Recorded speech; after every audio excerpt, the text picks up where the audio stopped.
Assalamualaikum warahmatullahi wabarakatuh. Perkenalkan nama saya Bayu Istiadi dari kelas 12 MIPA 4. Di sini saya akan membahas tentang politik hukum sosial, budaya dan ekonomi pada masa pemerintahan Presiden Susilo Bambang Yudhoyono untuk memenuhi tugas US sejarah. Yang pertama ada politik. Politik pada kebijakan SBY dalam melakukan kebijakan di bidang politik. Dalam pemerintahan SBY, ia melakukan kebijakan politik, yaitu yang pertama pembentukan kabinet bersatu, yang kedua menganut konsep trias politika, yang ketiga sistem kepartaian, yang keempat itu politik pencitraan, yang kelima ada politik luar negeri. Ukuran keberhasilan atau kegagalan menjadi sangat penting dalam mengevaluasikan SBY di satu pihak.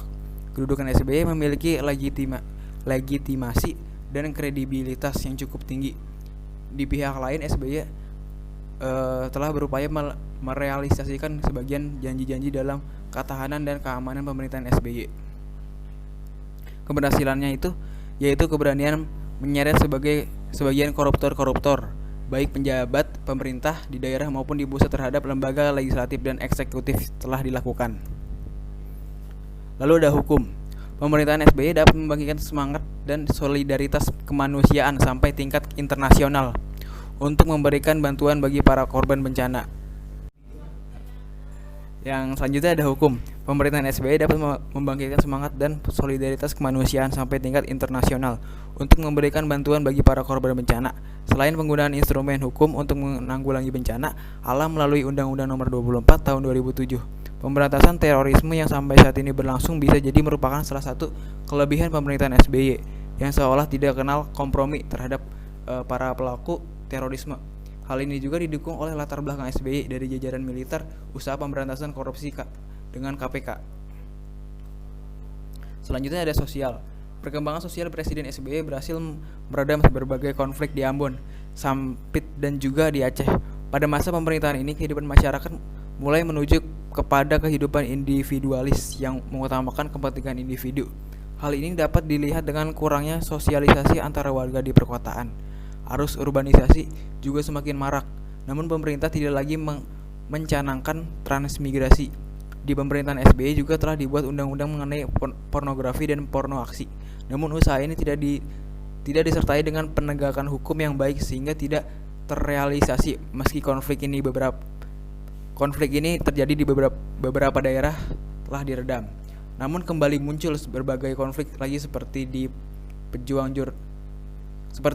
Makassar. Bahkan baru-baru ini terjadi tawuran antara SMA di Jakarta yang membawa korban para pejuang jurnalistik. Kelebihan perkembangan di bidang sosial ini, Presiden SBY berhasil meredam berbagai konflik di Ambon, Sampit dan juga di Aceh. Dalam pemerintahan SBY juga telah dibuat undang-undang mengenai pornografi dan porno aksi. SBY menunjukkan usaha secara signifikan penanggulangan bencana baik melalui aspek hukum nasional maupun aspek diplomasi dengan dunia internasional. Selanjutnya ada budaya. Dalam hal pelestarian budaya di masa pemerintahan SBY mengalami kemunduran, terutama dengan banyaknya warisan budaya asli Indonesia yang diklaim oleh pemerintah negara lain, seperti pelestarian 2000 cagar budaya, revitalisasi 17 museum, 6 cagar budaya dan taman budaya, registrasi internasional 5 cagar budaya, pembangunan 5 rumah budaya di luar negeri, pelaksanaan World Cultural Forum, peningkatan kreativitas seni dan budaya siswa dan masyarakat, pendidikan karakter melalui seni budaya, pendirian dan pengembangan sanggar budaya di satuan pendidikan dan konservasi kebudayaan dalam segala dimensi. Lalu sarannya, pada pemerintahan SBY kebijakan yang dilakukan adalah mengurangi subsidi negara Indonesia atau menaikkan harga bahan minyak atau BBM. Kebijakan bantuan langsung tunai kepada rakyat miskin, akan tetapi bantuan tersebut diberhentikan sampai pada tangan rakyat atau masyarakat yang membutuhkan. Kebijakan menyalurkan bantuan dana BOS kepada sarana pendidikan yang ada di negara Indonesia. Bahkan angka pertumbuhan melebihi negara-negara maju pada tahun 2011. Indonesia merupakan ekonomi terbesar ke-10. SBY fokus kepada kebijakan bantuan langsung tunai atau BLT dan subsidi BBM. Kebijakan berfokus pada sektor real dan keuangan untuk menjaga stabilitas pada ekonomi makro. Tetapi di masa SBY memiliki kelemahan terhadap pencapaiannya, yaitu tingkat pengangguran meningkat dan distribusi pendapatan timpang.